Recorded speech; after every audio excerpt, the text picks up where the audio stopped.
ರಾಜ್ಯದ ಗೃಹಲಕ್ಷ್ಮಿಯರು ಕಡ್ಡಾಯವಾಗಿ ಆಗಸ್ಟ್ 31ನೇ ತಾರೀಕಿನ ಒಳಗಡೆ ಈ ಕೆಲಸ ಮಾಡಲೇಬೇಕು.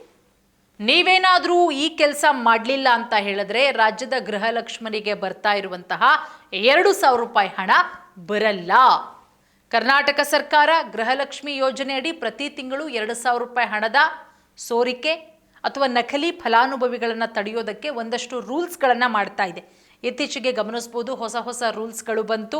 ನೀವೇನಾದರೂ ಆಗಸ್ಟ್ 31ನೇ ತಾರೀಕಿನ ಒಳಗಡೆ ಇದನ್ನು ಮಾಡಲಿಲ್ಲ, ಈ ಕೆಲಸ ಮಾಡಲಿಲ್ಲ ಅಂದರೆ ನಿಮಗೆ 2,000 ರೂಪಾಯಿ ಹಣ ಬರಲ್ಲ.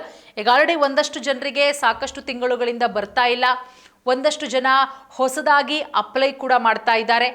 ಮತ್ತೊಂದಷ್ಟು ಜನ ಹೊಸದಾಗಿ ಅಪ್ಲೈ ಮಾಡಿದ್ರೂ ಕೂಡ ಅದು ರಿಜೆಕ್ಟ್ ಆಗ್ತಾ ಇದೆ. ಸೊ ಈ ರೀತಿ ಸಣ್ಣ ಪುಟ್ಟ ಗೊಂದಲಗಳು ಕೂಡ ಇದೆ. ಯಾಕಂದರೆ ಸತ್ತವರ ಅಕೌಂಟ್ಗೂ ಕೂಡ ಹಣ ಹೋಗ್ತಾ ಇತ್ತು. ಮತ್ತೊಂದು ಕಡೆ ಒಂದಷ್ಟು ಜನ ನಕಲಿ ಫಲಾನುಭವಿಗಳಿದ್ರು. ಅಂದರೆ ಅವರು ಸರ್ಕಾರದ ಮಾನದಂಡಗಳಿಗೆ ಒಳಪಡಲ್ಲ, ಆದರೂ ಕೂಡ ಗೌರ್ಮೆಂಟಿಂದ ಗೃಹಲಕ್ಷ್ಮಿ ಯೋಜನೆಯ 2,000 ರೂಪಾಯಿಯನ್ನು ಪಡ್ಕೊಳ್ತಾನೆ ಬರ್ತಾ ಇದ್ರು. ಸೊ ಅಂಥ ಎಷ್ಟೋ ಲಕ್ಷ ಫಲಾನುಭವಿಗಳನ್ನು, ಅಂದರೆ ನಕಲಿ ಫಲಾನುಭವಿಗಳನ್ನು ಪತ್ತೆ ಮಾಡಲಾಗಿದೆ. ಈಗ ಆಗಸ್ಟ್ 31ನೇ ತಾರೀಕಿನ ಒಳಗಡೆ ನೀವು ಆಧಾರ್ ಬಯೋಮೆಟ್ರಿಕ್ ಪರಿಶೀಲನೆ ಕಡ್ಡಾಯ. ಅರ್ಹ ಮಹಿಳೆಯರು ಬೆರಳಚ್ಚು ಅಂದರೆ ಫಿಂಗರ್ ಪ್ರಿಂಟ್, ಐರಿಸ್ ಅಥವಾ ಮುಖದ ಮುಖಾಂತರ ಹತ್ತಿರದ ಕೇಂದ್ರಗಳಲ್ಲಿ ನೀವು ದೃಢೀಕರಣ ಮಾಡಿಸ್ಬೇಕಾಗತ್ತೆ. ಪ್ರಮುಖ ನಿಯಮಗಳು, ವಿವರಗಳು, ಬಯೋಮೆಟ್ರಿಕ್ ಕಡ್ಡಾಯ.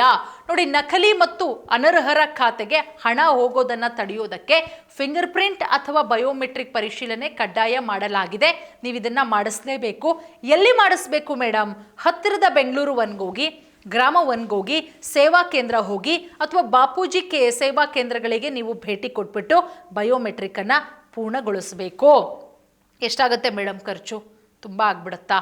ಯಾಕಂದರೆ ಆಲ್ರೆಡಿ ನಾವು ಅದರ ಫಲಾನುಭವಿಗಳಾಗಿದ್ವಿ, ಒಂದಷ್ಟು ಓಡಾಡಿ ಖರ್ಚು ಮಾಡಿಸ್ಕೊಂಬಿಟ್ಟಿದ್ವಿ ಮೇಡಮ್. ಮತ್ತೊಂದಿಷ್ಟು ಖರ್ಚು ಮಾಡಬೇಕಾ, ಎಲ್ಲಿಂದ ತರೋದು ಅಂತ ಪಾಪ ಎಷ್ಟೋ ಹೆಣ್ಮಕ್ಳು ನಮಗೆ ಕೇಳ್ತಾರೆ, ಮೆಸೇಜ್ ಮಾಡ್ತಾರೆ, ನಮ್ಮ ಆಫೀಸ್ ನಂಬರ್ಗೆ ಕಾಲ್ ಮಾಡ್ತಾರೆ. ಕೇವಲ ಖರ್ಚಾಗೋದು 5 ರೂಪಾಯಿ ಅಷ್ಟೇ. ಬೇಕಾಗೋ ದಾಖಲೆಗಳು ಆಧಾರ್ ಕಾರ್ಡ್ ಬೇಕು, ಮಹಿಳಾ ಮತ್ತು ಮಕ್ಕಳ ಅಭಿವೃದ್ಧಿ ಇಲಾಖೆಯ ಗುರುತಿನ ಚೀಟಿಯನ್ನು ತಗೊಂಡು ಹೋಗಿ.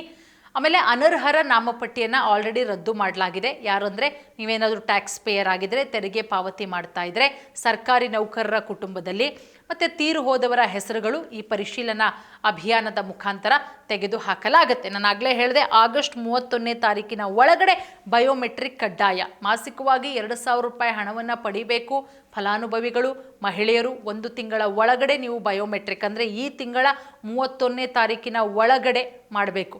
ಒಂದು ವೇಳೆ ನಿಗದಿತ ಅವಧಿಯ ಒಳಗಡೆ ಬಯೋಮೆಟ್ರಿಕ್ ಪ್ರಕ್ರಿಯೆಯನ್ನು ಪೂರ್ಣಗೊಳಿಸಲಿಲ್ಲ ಅಂದರೆ ಬ್ಯಾಂಕ್ ಖಾತೆಗೆ ಯಾವುದೇ ಕಾರಣಕ್ಕೂ ಹಣ ಜಮೆ ಆಗಲ್ಲ. ಅದು ಖಂಡಿತವಾಗ್ಲೂ ಕೂಡ ಸ್ಟಾಪ್ ಆಗುತ್ತೆ.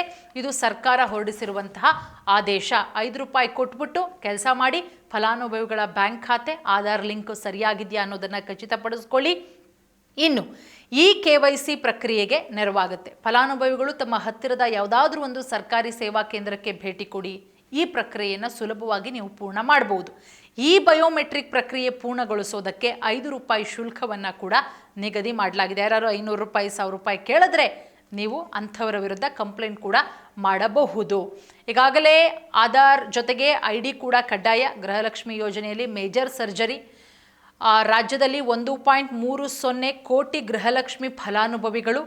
ಇನ್ನು ಮುಂದೆ ಗೃಹಲಕ್ಷ್ಮಿ ಹಣಕ್ಕೆ ಬಯೋಮೆಟ್ರಿಕ್ ಕಡ್ಡಾಯ.